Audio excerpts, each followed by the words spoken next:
नमस्कार, सुरेश बुलेटिन में आपका स्वागत है। आपके साथ मैं हूं धर्मिता। सबसे पहले नजर हेडलाइंस पर। राजस्थान इन्वेस्टमेंट समिट 2024 की तैयारियों को लेकर मुख्यमंत्री ने ली उच्च स्तरीय बैठक। भव्य आयोजन की तैयारियों को लेकर दिए दिशा निर्देश। कल से मिलेगी राजस्थान को अनावंटित बिजली। मुख्यमंत्री के प्रयासों से केंद्रीय ऊर्जा मंत्रालय ने दी मंजूरी। राजस्थान में मानसून की दस्तक। प्रदेश के ज्यादातर जिलों में बारिश का अलर्ट। राजस्थान इन्वेस्टमेंट समिट 2024 की तैयारियों को लेकर मुख्यमंत्री श्री भजनलाल शर्मा ने आज उच्च स्तरीय बैठक ली। मुख्यमंत्री ने समिट के भव्य आयोजन की तैयारियों को लेकर आवश्यक दिशा निर्देश दिए। मुख्यमंत्री ने कहा कि इसके लिए सिंगल विंडो सिस्टम को प्रभावी तरीके से लागू किया जाए। बैठक में उद्योग मंत्री श्री राज्यवर्धन सिंह राठौड़, देवस्थान मंत्री श्री जोगाराम कुमावत, उद्योग मंत्री श्री कृष्ण कुमार बिश्नोई एवं मुख्य सचिव श्री सुधांशु पंत सहित उच्चाधिकारी मौजूद रहे। मुख्यमंत्री श्री भजनलाल शर्मा ने जयपुर के RIC में संविधान संरक्षण मंच द्वारा आयोजित संगोष्ठी में शिरकत की। इस अवसर पर उन्होंने कहा कि हम सबके लिए संविधान सर्वोपरि है। संविधान हमारे लोकतंत्र और सामाजिक न्याय में प्रतिबद्धता है। मैं आपसे कहना चाहता हूं, संविधान हमारे देश का महत्वपूर्ण दस्तावेज ही नहीं है, एक जीता जागता हमारे देश का ये वो प्राण है जिससे कि लोकतंत्र की नींव, सामाजिक न्याय की व्यवस्था हमारा ये संविधान देता है।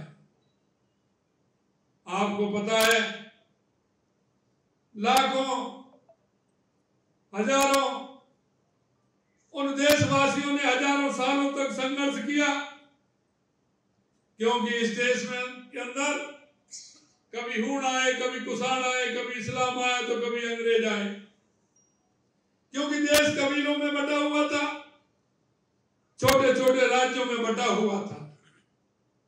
बाहर से लोग आते थे, अपना आधिपत्य जमाते थे, देश को बांट देते थे और राज करते थे। अंग्रेजों ने जिस तरह से इस देश पर राज किया, हमारे उन पूर्वजों का हम ध्यान करें जिन्होंने अपने मेहनत से, अपनी तपस्या से, अपने बलिदान से इस देश को आजादी कर दिलाने का काम किया। मैं आपसे एक ही बात कहना चाहता हूं, जिन लोगों ने आजादी के लिए संघर्ष किया,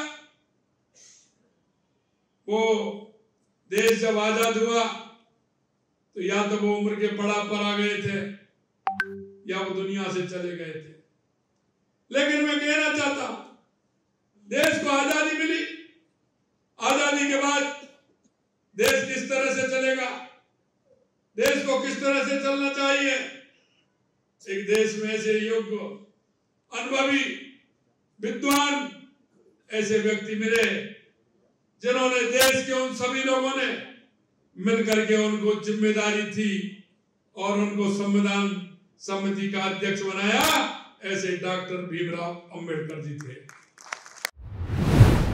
मुख्यमंत्री श्री भजनलाल शर्मा ने विद्यार्थियों में राष्ट्रवाद की भावना जागृत करने वाले युवाओं से आज मुख्यमंत्री निवास पर आत्मीय भेंट की तथा उनके साथ युवा सशक्तिकरण व छात्र कल्याण से संबंधित महत्वपूर्ण बिंदुओं पर विस्तारपूर्वक चर्चा की। इस अवसर पर उन्होंने कहा कि आपनो अग्रणी राजस्थान के संकल्प के अनुरूप हमारी सरकार शिक्षित और समृद्ध प्रदेश के निर्माण की दिशा में युवा शक्ति के समग्र कल्याण हेतु पूरी तरह प्रतिबद्ध है। प्रदेश के शहरी एवं ग्रामीण क्षेत्रों में निर्बाध बिजली की आपूर्ति सुनिश्चित करने के लिए राज्य सरकार प्रयासरत है। इसी क्रम में मुख्यमंत्री श्री भजनलाल शर्मा के आग्रह पर केंद्रीय ऊर्जा मंत्रालय ने भीषण गर्मी को देखते हुए राजस्थान को 2 रीजनल पूल से अनावंटित बिजली का कोटा देने हेतु निर्णय किया है। मुख्यमंत्री श्री भजनलाल शर्मा ने केंद्रीय ऊर्जा मंत्री श्री मनोहर लाल से हाल ही में नई दिल्ली में मुलाकात की, जिसके बाद केंद्रीय ऊर्जा मंत्रालय केंद्रीय विद्युत प्राधिकरण को पत्र लिखकर राजस्थान को दक्षिण एवं पश्चिम रीजन के अनावंटित पूल से 400 मेगावाट बिजली 24 घंटे उपलब्ध कराने के लिए निर्देशित किया गया है। इस अनावंटित बिजली की आपूर्ति 26 जून से प्रारंभ हो जाएगी। चिकित्सा एवं स्वास्थ्य विभाग की अतिरिक्त मुख्य सचिव श्रीमती शुभ्रा सिंह ने नई दिल्ली में स्टॉप डायरिया कैंपेन 2024 के लॉन्चिंग समारोह में भाग लिया। यह कार्यक्रम केंद्रीय स्वास्थ्य एवं परिवार कल्याण मंत्री श्री JP नड्डा के मुख्य आतिथ्य में आयोजित किया गया। विशिष्ट अतिथि के रूप में समारोह को संबोधित करते हुए श्रीमती सिंह ने कहा कि आगामी मानसून एवं आवश्यकता को देखते हुए स्टॉप डायरिया कैंपेन की अवधि में बढ़ोतरी किया जाना एक सकारात्मक कदम है। उन्होंने कहा कि राजस्थान में भी 1 जुलाई से 2 माह के लिए संबंधित विभागों के साथ समन्वय करते हुए इस अभियान का सफलतापूर्वक संचालन किया जाएगा। इन प्रयासों से मातृ एवं शिशु स्वास्थ्य के लिए निर्धारित मानक बेहतर होंगे और सतत विकास लक्ष्यों को हासिल करने में मदद मिलेगी। अतिरिक्त मुख्य सचिव ने कहा कि राजस्थान में डायरिया की रोकथाम के लिए निरंतर प्रयास सुनिश्चित किए गए हैं।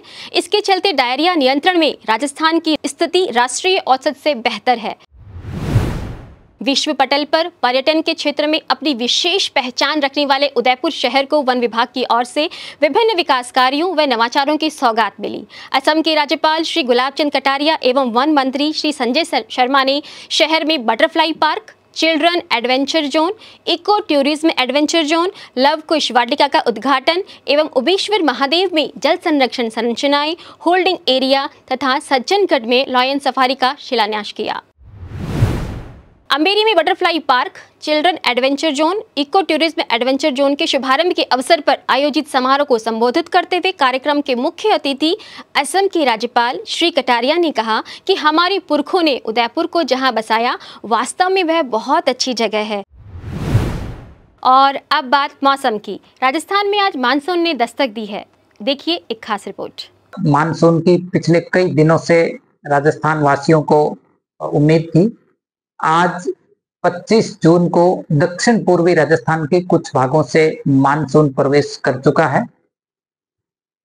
खासकर यदि देखें तो डूंगरपुर, बांसवाड़ा, चित्तौड़गढ़, प्रतापगढ़, उदयपुर, इसके अलावा झालावाड़, कोटा और 12 डिस्ट्रिक्ट्स के कुछ भागों में मानसून आज प्रवेश हुआ है। इसी दौरान पिछले 24 घंटों में उदयपुर और कोटा संभाग के कई भागों में वाइड स्प्रेड रेनफॉल भी रिपोर्ट हुई है। आने वाले दिनों में यदि बात करें तो पूर्वी राजस्थान के कुछ और हिस्सों में अगले 3-4 दिनों में मानसून के प्रवेश करने की संभावना बनी हुई है। यानी कि अगले 3-4 दिन पूर्वी राजस्थान के कुछ इलाकों में मानसून और कुछ इलाकों में प्री मानसून की गतिविधियां जारी रहेगी। इसके साथ ही 27, 28 और 29 जून को खासकर दक्षिण पूर्वी राजस्थान में कहीं कहीं भारी बारिश होने की भी संभावना बनी हुई है। इसके अलावा मानसून ऑनसेट के साथ मेघ गर्जन, थंडरस्टॉर्म और लाइटनिंग की गतिविधियां भी आगामी दिनों में बढ़ी हुई रहेंगी। यानी कि बारिश के दौर के साथ में मेघ गर्जन और कहीं कहीं वज्रपात होने की प्रबल संभावना बनी रहेगी। तो ऐसे में खासकर आमजन और किसान भाइयों को यह सलाह दी जाती है कि यदि थंडरस्टॉर्म एक्टिविटी आपके आसपास हो रही हो, मेघ गर्जन सुनाई दे रहा है, तो कृपया करके पेड़ या कोई मेटेलिक कोई भी ऑब्जेक्ट हो या कोई इस प्रकार का खंभा हो जो ऊंचाई जो है वो ज्यादा हो, तो ऐसे स्थान से बिल्कुल भी ऐसे स्थान के नीचे ना खड़े रहें, ऐसे स्थान से दूर रहें। अब बात करें यदि वर्तमान रेनफॉल की, तो इस सीजन में 1 जून से लेकर अब तक यदि देखें तो राजस्थान में सामान्य से करीब 45% कम बारिश रिकॉर्ड हुई है। आंकड़ावार यदि देखें तो पूर्वी राजस्थान में 1 जून से आज 25 जून तक 20.7 mm रेनफॉल रिपोर्ट हो चुकी है। यानी कि औसत से यदि तुलना करें तो ये सामान्य से 45% कम है।